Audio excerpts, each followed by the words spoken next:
Hello, you guys. How are you? This is Miss Lambert, and yes, I'm working at home, and yeah, we going through something. But I did want to talk about online working, online going to school. I mentioned it on my Facebook, Sapphire Financial LLBC. You guys go on that, check it out. But you know how we start. We always start with motivation. So I hope everybody's okay. You guys are either working at home, wearing your gloves, your mask, or whatever you need. I don't want to tell people you get carried away for the, for the what. But I mean, you have to protect yourself. I mean, I could have went, in, today, but I didn't know. I think I'm gonna go in tomorrow though. But uh, how is everybody? I see a lot of stuff on the Facebook where people are like, now I gotta, do my classes online, XYZ, XYZ. You guys are cool, keep that motivation going. Don't, like I said, y'all know how I do. Don't let anybody tell you you can't do something. And one of the things that I did put on the Facebook was, I'm still working on the Twitter and the Instagram stuff. Miss Lambert is slow with that stuff. I don't even know how to use it. It might be about the summer by the time I get that down pack. I'm trying to work the Instagram thing, but I ain't good at it. I don't know. Anyway, you know, like I said, on the Facebook, many years ago, somebody said to me, one of their girlfriends is graduating from college. And the person was like, she go to a real college. She don't go to an online college. She go to a real college. She's graduating. And you guys know Miss Lambert by now. A lot of times I don't say when somebody says something negative or something out the way or something just crazy. I don't even say anything at that point. I just let her, let's keep it moving. And mind you, the person just barely, like I said, barely out of a GED, and it's just not nice. And like I said, yeah, I was in online college back then. I did my medical billing and coding. I did that degree online. That was my first degree, and I did not appreciate it one bit that this person said that. And the person tried to do the coding class or whatever online, and they didn't succeed. And I just was like, no, she did not say that. Really? That's not good. I hate when people judge other people and they can't even walk in your shoes themselves. That's why I be telling y'all, don't let people discourage you from doing what you want to do. Because some people are opportunist. Some people, they just want what they want, or some people are very insecure. Because you have people that are around you that you don't even know, have the green-eyed monster or whatever. Some of them don't even know they self. So don't let those people discourage you. Do your classes online. You're at home, your mom, you want to do classes online, whatever you want to do it. My courses was actually in-house, face-to-face, but now I think that I'm doing my classes online. But people who have judgments about other people, that's not good, because you never know what you go through in life. And like I said on the Facebook, I wonder what the person is saying now that everybody literally has to do work online. And like I said, during this time, people can go into the subject class and look in there and see what it's all about. You can go in there. I still have to do the one-on-one. I have to do one-on-one with you. The book is uploaded in the classroom. The book was uploaded in the classroom. You don't have to go in Amazon or XYZ and purchase, the hard copy if you don't want to. You can get, the online version. Once you go on my website, the online version will pop up right in the classroom or wherever you have your internet. But that's one of the things I wanted to talk about. And just like I told my Facebook friends and some people who are doing online their online training and stuff like that. I'm all for college online. I'm all for 50-50 college online. I'm all for high school being done online. The junior high school and the public school, I would prefer that be 100% with other children. So that's where they pick up their most learning at, public school and junior high school. So yeah, I would prefer that. But right now, people have to stay home. My grandsons are home.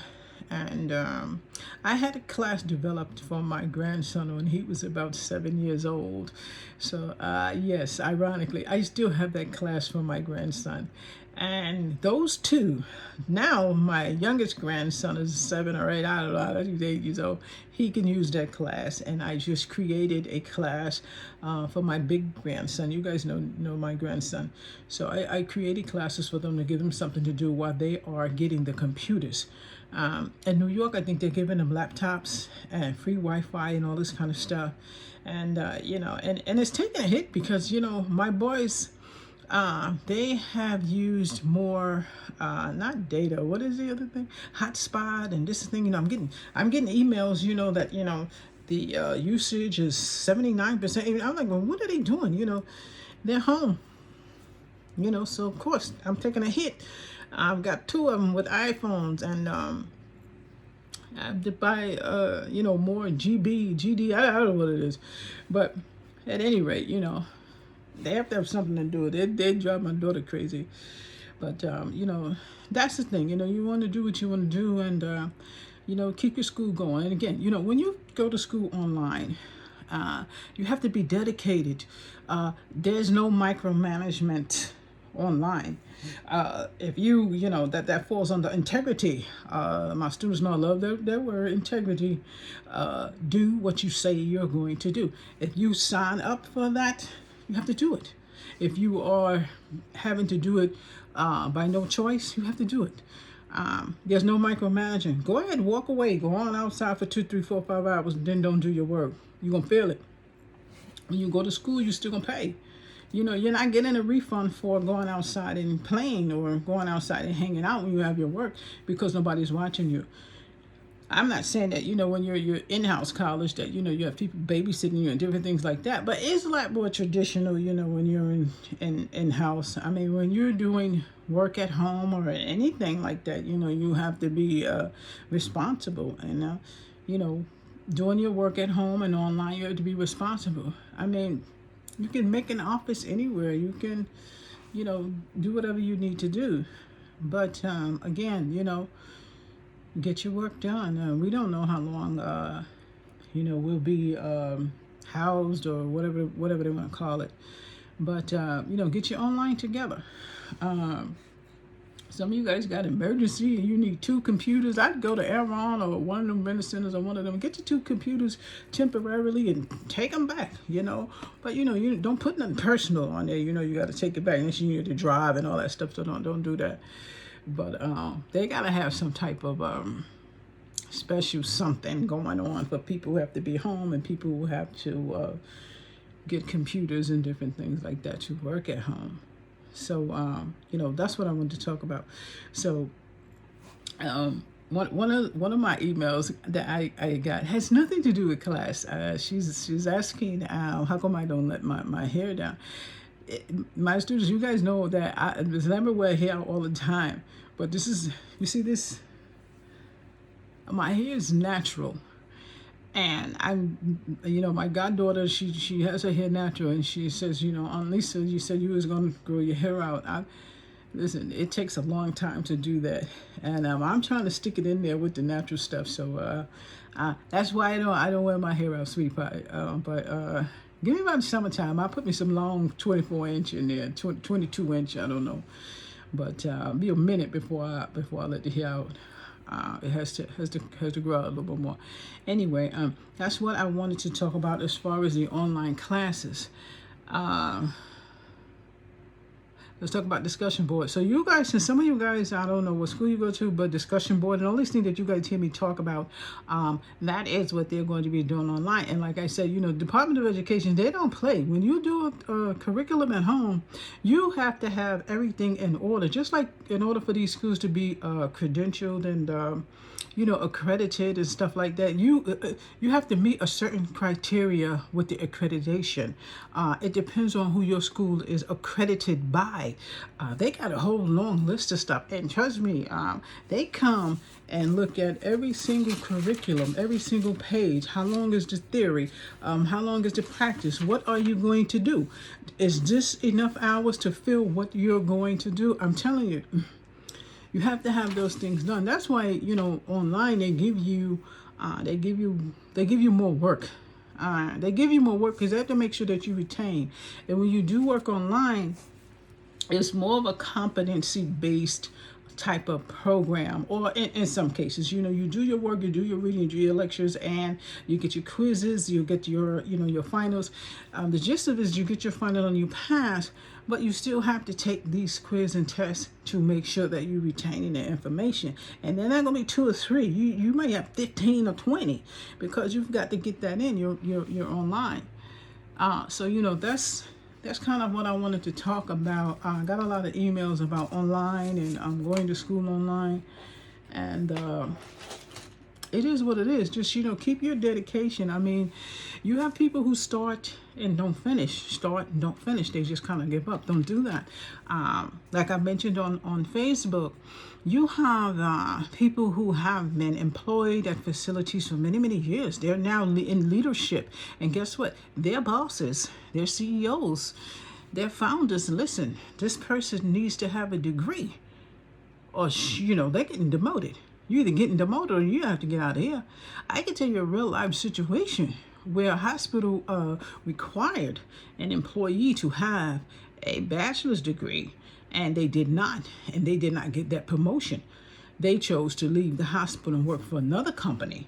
You understand? Per se, the company that they worked for was an outsourced company, and the outsourced company was actually working for the hospital, so they got back in. But, back in. But guess what? Now they're asking for that again. And, people have to go back to school. And, they're recommending go to online college because a hospital, any job, any facility, you'd rather train your employees. Train them, send them for train them, let them, get their degrees. Because if you go to hire a new employee, it's going to cost you a lot more money and time. And when you hire a new employee, you always lose money because you have to train them. You're going to lose money no matter which position you're in. You're going to lose money because this person has to now learn the ropes. So they'd rather, listen, you need to go to school, you need to get them papers, and we're not going to let you go, but we want you to finish. So I don't know if they paying. Some schools pay, some hospitals pay, some hospitals don't. So that's pretty much what I wanted to talk about. So y'all got to keep the faith. Sometimes you can't finish school at one shot. I mean, people take years. It took me years to finish. I mean, you can't just go to school and think you just gonna boom, just especially when you got kids, you just gonna run into it, and it takes a while to do it. So some of y'all, I got a lot of emails. Thank y'all for your emails and everything. When you go to school, don't put too much pressure on yourself. Don't put too much pressure on yourself because you're not going to retain it. You're going to go and you're going to start rushing through it, and then you just finished. No, take your time and do it. When you're not ready, when you're ready to finish, then you go back and then you finish. However you want to do it. But don't let anybody tell you cannot do nothing. Stay away from those negative people. I mean, it is just crazy how people blackball you and you don't even know why. And it's like I was telling somebody, they sent me something on Facebook, and sometimes people forget and start sending me stuff. Everybody can see it. Send me a message and I'll get back to you. But people blackball you no matter what. And you have people who have the green-eyed monster towards you. You haven't even done nothing to them. You have people that are so insecure with themselves that when you come around, they go, oh God, here they come. They don't even have a reason to do that. They don't have a reason to do that. Those are the people that are insecure with their own selves, that when you come, they feel intimidated by you. You don't even know why, but that demeanor on this person is not going to change. It's not. You can hope and wish. I won't say pray, because you can pray it away, but it's going to be there. Because those type of people, for some reason, when they get in front of the workplace, when they're, with other people, but when they come to the people who are at their same level, or that they thought they was friends, they look at you like you're beneath them. They go to work, they're a whole different person when you really know how this person is, But, y'all know what I used to say, make it till you, fake it till you make it. But not when you already get up there, you start putting on this show in front of these big higher ups and leaders and all this kind of stuff. And then when you come down here with us, we know you're a snake. So why but they look at you like you're this big. So that's what I'm trying to tell you. You got to block those people out. They're not going to change. They're not going to change. They're not going to change. I'm going to tell you right now. Keep it moving. Do what you got to do and put that and block it out your mind. You got to keep it moving. Just like I told somebody on Facebook, you have to, somebody said somebody hating on them or hating on, and it was like a whole train of thing. And you know what I said? I said, don't be too mad at the person who's doing the hating. I said, y'all know what I be saying. You know what I'm saying? Let the haters be the motivators. Because sometimes they know not what they do. They can have the green-eyed monster at you and roll their eyes and everything. You don't even know why. And they don't even know that they're showing their jealousy of you. Because you don't know that this is going on, because you're like, well, what she got to be jealous of me for? She the one, or he the one making all the money. But obviously, they feel insecure around you. If you do one little thing, you remember what I said about people taking your positive and turn it into a negative. People do that all the time. You could be just as happy as you want to be, and they will turn your positive into a negative so fast. Listen, those are the ones that you're going to have to keep it moving, do what you got to do. You even if it's family, you still a family, you still a friend, you still a whatever you want to call it. But they're not going to change. They're not going to change. That's their demeanor. You don't have to do anything to those type of people. They are not going to change. They're still going to look at you like you are invading their circle. Who are you? Where you come from? When you have not done anything to them, they come for you based on stuff that they heard other people say, and they don't even ask you. So one of you guys who sent me that email, and we're back and forth for a minute, but don't let those people discourage you, because they're not going to change. I don't care if it's family or not family. I mean, family, you still have to deal with them, but you have people like that, they're not going to change. They still will look at you like you are beneath them. They, in all reality, they know nothing about you. They just want to visualize anything that's negative. They'll even go to your friends, your best friends, and negativity about you. And they so silly because this person is higher up. They take that for granted and come for you, when they should have came for you in the first place and said, hey, such and such and such, are y'all all right? Or is everything good? So, you keep moving. You keep moving and you do what you got to do, because those type of people, they ain't going to last too long in the end. When you are a dignitary type of person, or you're a high leadership type of person, and that snake comes out when they are not at the job, when they are not up there in their office or anything like that, it's fake, it's phony. It's fake. It's fake. If you can't be yourself all the time, then it's a problem. Okay? So we spent a long time on that, 18 minutes. So again, I'm home. I'm working at home, and I'm also working on uploading files.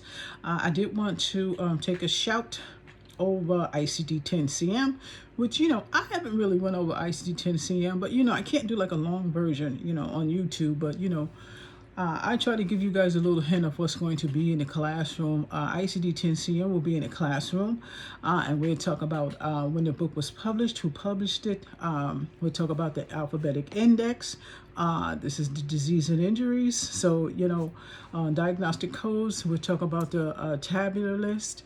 The diagnosis codes organized in numerical order and divided into chapters based on the body, system, or condition. That's ICD-10, okay? I mentioned that on Facebook about ICD-10 and how they were creating a new ICD-10 for the new virus.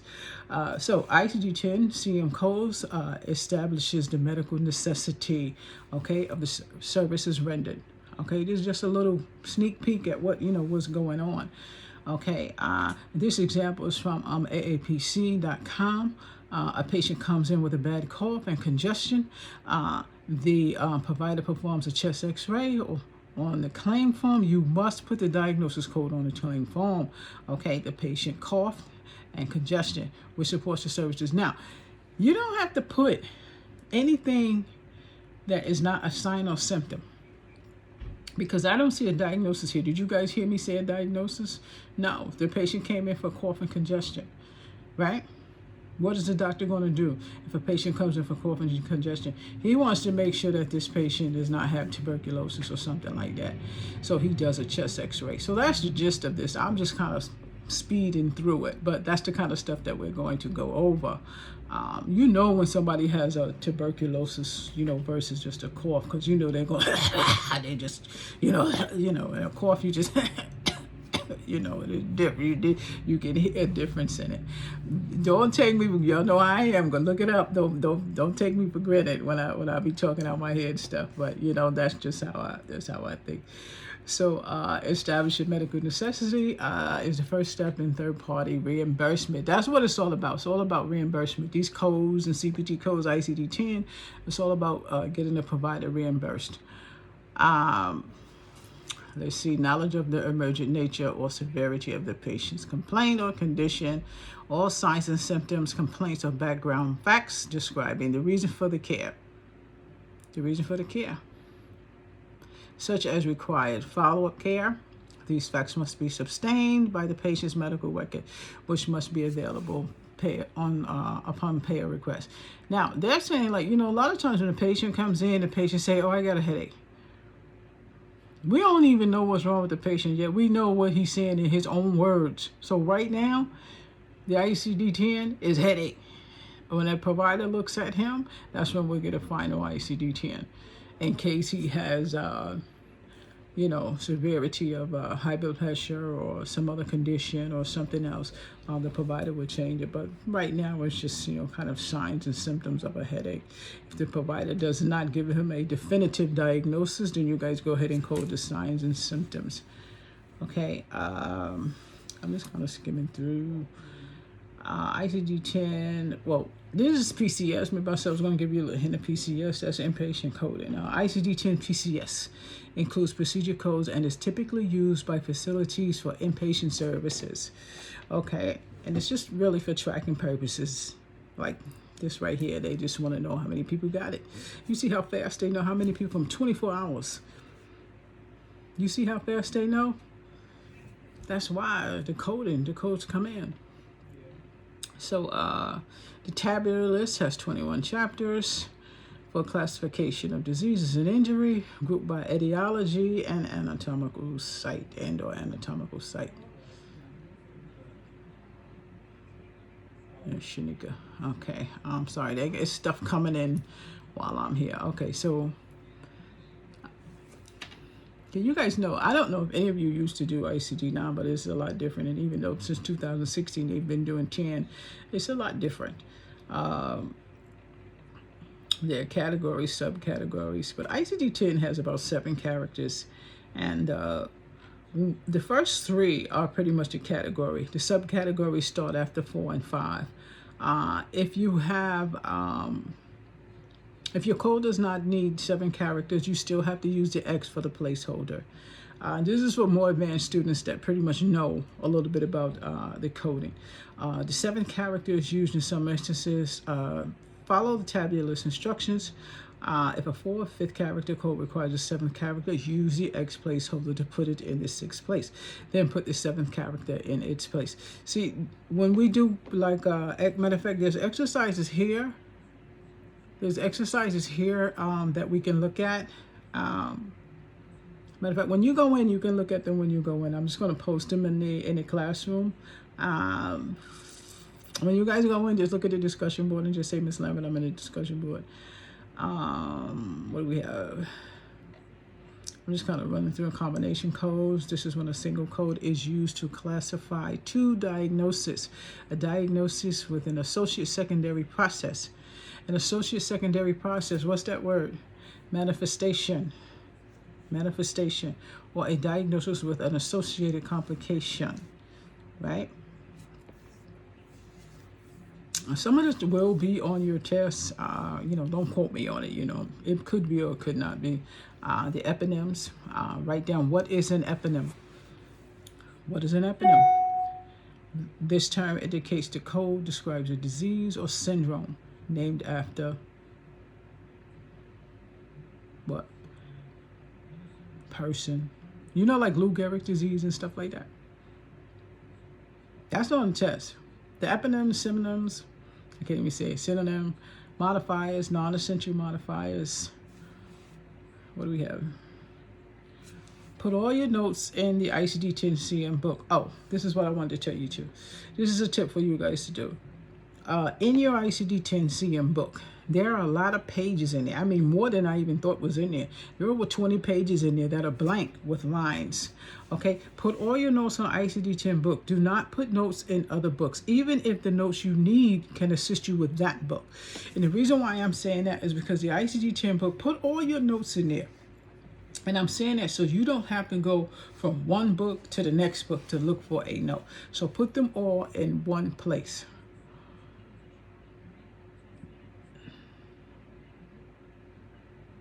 Don't use a gel pencil, use flat ink or a pencil. I know flat ink sounds crazy, but just use a regular pen. I don't have one here, but you see how like this pen is? This is a gel pen. Yes, these are like my favorite pens, but they are not good to write in books because sometimes they bleed a little bit, and these books go through paper to me. Just get your little $2 pen, and that's good enough. I didn't know this file was so long. We're not going to go through this whole thing, but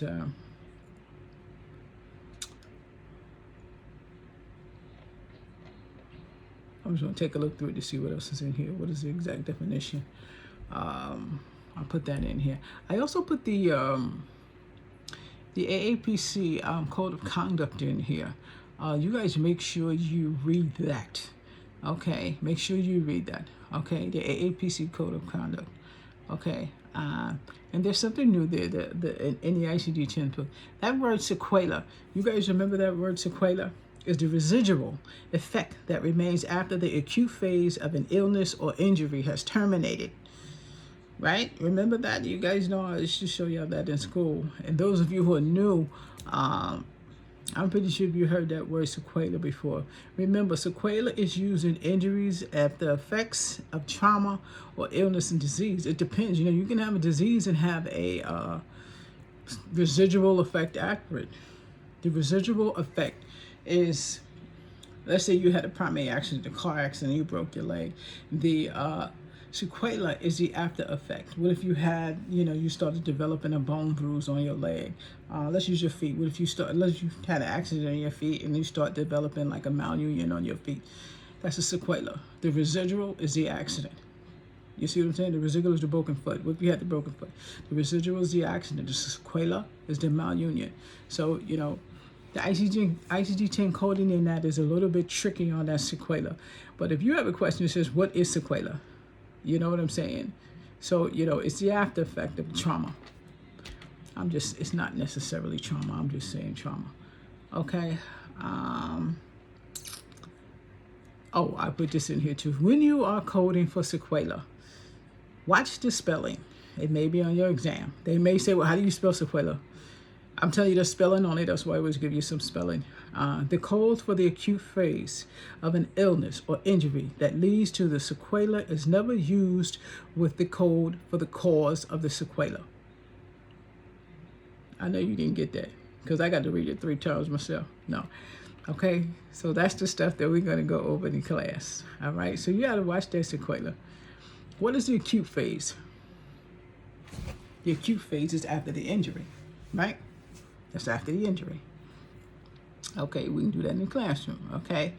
If you're looking for an impending or threatened code, look for the main term of the impending or threatened code. If you do not see your condition, go to the main term of conditions impending or threatened for your illness. If it is not there, read the signs and symptoms, okay?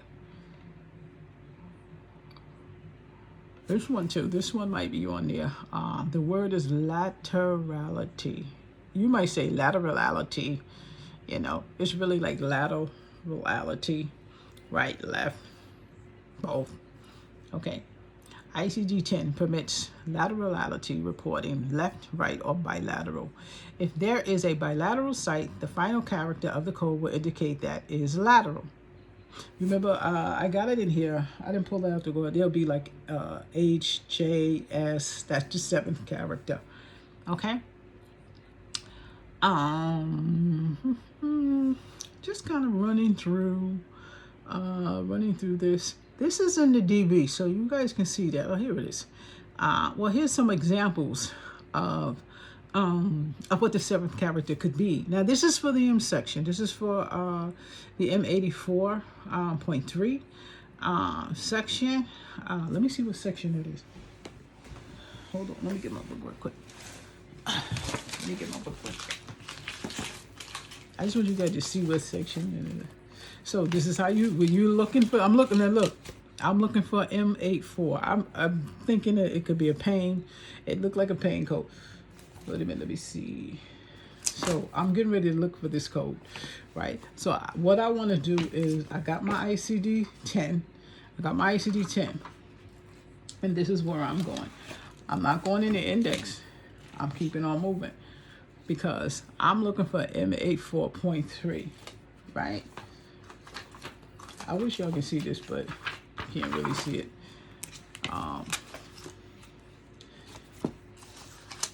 This is a tabular list, right? So they've already found this code. Let's see, whatever the code is, they've already found it, right? So M84.3, so I'm in the M section, right? And the M section is diseases of musculoskeletal system and connective tissues. That's what it is. Okay, so it's chapter 13, and it's in the M section. Let me see what the M8, hold on, let me find the M8. And you know how I remember it?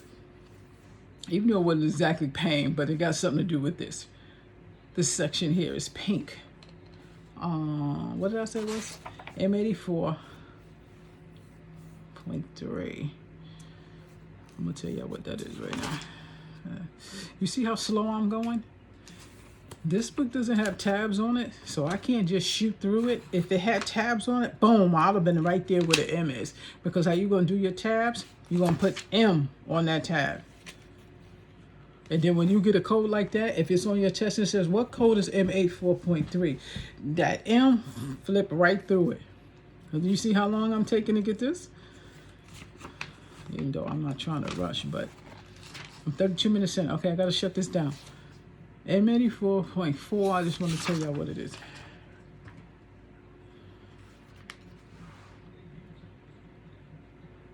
M84. I got M84.3. Okay, it's a stress fracture. Well, that was pretty much close to what I was talking about with that malunion. Okay, so M84.3. Okay, M84 is disorder of continuity of bone. M84.3, stress fracture. Okay, it wasn't pain. So if you see, when you see the code, right, it's going to be a little red dot right there. It says 5th character. That means that this code needs another character. So if I got M84.3 and that little 5th character sign is there, at the bottom of your codes, it tells you that it's requiring a 5th character. So M84.3 is stress fracture, but it needs another code. I'm going to skip through that because we were on the 7th code. So let's say it needs, I'm going to try to go down. What time is it? Okay, MA 4.3 stress fracture. MA 4.30 stress fracture unspecified, right? Y'all follow me? MA 4.31 stress fracture shoulder. If I go all the way to the 7th character, I'm going to skip down so I can get all the way down. MA 4.43, 6 characters. They're asking for a 7th character, right? Because remember I said the 6 is there if you need another character. The 7th character, little round thing, is there if you need another one. So M8 4.42 is pathological fracture humerus. Where's your humerus? Right here. That's your humerus. You've got that on your test. You better know where it is. Your femur is that big one at the bottom. The femur is the biggest bone. Okay? The femur is the biggest bone. M8 4.42 pathological fracture femur. And then on the bottom it says that they want a 7th character. So if you say M8 4.421 pathological fracture right humerus, that's what they're talking about. It's like they want you to explain it more. They want you to put more stuff on it. But the first one, remember, didn't say right. It was like M842 pathological fracture, M8421 pathological right. A, initial encounter fracture. D, subsequent encounter for fracture with routine healing. G, subsequent encounter for fracture with delayed healing. This is the 7th character. Subsequent encounter for fracture with non-union. Subsequent encounter for fracture with malunion. S, sequela. They want to know how it happened. That 7th character, this is what they're looking for in that section. They're going to be different in a different section. But in this section of this fracture section, it says, we are requiring you to have a 7th code. We want to know which one of these happened. Did it, is this the patient's initial encounter? Is this his subsequent encounter? Is this his subsequent encounter for the fracture of non-union? So this 7 is tricky. And see, I can't go through the whole lesson here because y'all know how I am. If I had the board, y'all know I'll be up there messing around. But anyway, I'm just gonna go, really quick. It's like 4 o'clock, so it's time for me to have coffee right now. And watch these as well. I'm just kind of shooting this out there. Yeah, these are some tips for you guys. I don't know who that is. These are some tips for you guys. And the reason I put this here is because these are some of the things that you guys are hearing on TV. CMS, Center for Medicaid and Medicare Services. HIPAA, HIPAA. I saw the president say it, and he was like HIPAA. It's hard, I tell you. Some people get that wrong. HICFA, Healthcare Financing Administration. Okay, that's your claim form for physicians. Okay, CMS, they used to call that CMS. They changed it. CLIA. CLIA is going to be fun because I'm telling you, it took me a minute to get this many years ago. CLIA, Clinical Laboratory Investments Amendment. If they ask you that, put it in your book. Okay, put it in your book because they're going to ask you definitions. Okay, AHA, American Hospital Association. Well, you guys see where I put the word test, that's what I want you to mainly study. Okay, what's this? Test, study, bold type, used for all codes and titles in the tabular list. And a lot of this, I just repeated it so you guys can know. Italicized type. Italicized type is used for all exclusions, notes, and notes to identify those codes that are not usually sequenced first listed diagnosis. Now, a lot of what I have here, it comes from ICD-10, it comes from the insurance book, comes from your CPC book, and it comes from Step by Step. So I didn't make up anything here. This is all from educational material. And the reason why I wanted to structure it like this is because some people, you guys don't have that money to get these books. These books cost a lot of money. So this is like a head start for you to get the books. When I start putting the quiz and the cases in there, and I'm going to put in the files, how are you going to decipher these codes? You're going to be looking for these codes. Okay, kidney stones, diabetes, stuff like that, aneurysm. You're going to have to look for them. That's why I need you to, to get the books. So I need to go over this myself. I saw a couple of things on here that was, I don't know. See? Example, the fifth character indicates the state of the condition, such as intoxication, alcohol-induced psychotic. Watch the spelling of psychotic. That might be on your test. Disorder, mood disorder, and in remission. The sixth character. Now, this is in a whole different area, but I'm telling you what the description is of the different characters. The subcategory would have three. Okay? 3 characters. That's like your main description of your code. The sixth character may identify further specification and complication. Remember what I was just saying? They want to know more. They want to know more. So the deal is with ICD-10 CM, every year they updated, and the conversation is about making it so people can morally understand it, make it so easy so people can understand these codes. That's why they made it with 7 characters, because you have 3 characters for, you have 5 characters XYZ. People were saying it's not enough. It's not enough to justify the code. It's not enough to justify the diagnosis. It's not enough to justify the medical necessity. It is in your mind, but to other people, they don't know. So it just the 7th characters in the ICD-10 made it more explanatory. So the 6th character may identify further specification, complications. This is relating to the same diagnosis about F10. The F codes are the psychological codes. Smoking, smoking ain't, it ain't crazy, but smoking is a psychological type of condition. It's in the book. It just means that people smoke. They just have it on the S codes. Don't beat me up. Okay? So diagnosis about F10 to F19, perceptual disturbance, delirium, delusion, hallucination, and sleep disorder. You see? Along with anxiety. You need the 6th character, which lets the insurance know how serious the patient condition is. I talked about, I can't even think of that word. Somebody said they have no emotion. I think the word was, what was it, alexithymia, something like that. It was alexithymia. Those people are not going to change. That's a psychological problem. Person normal is I don't know what, but they were like, I don't have no emotions. Like, I know, this is how you look anytime somebody says something to you. You love them, you have a baby, well, come get her. No emotion. Yeah, there's something they call for that. No emotion. Yeah, you. All right. So the 7th character reports the stage of the condition. This will depend on what section you are coding. The 7th character reports the episode of care. What did the fracture ask for? 7. They want to know the episode of care. It might change depending on what chapter you're in, depending on what they were asking. Okay. The ICD-10-CM is not only a tool.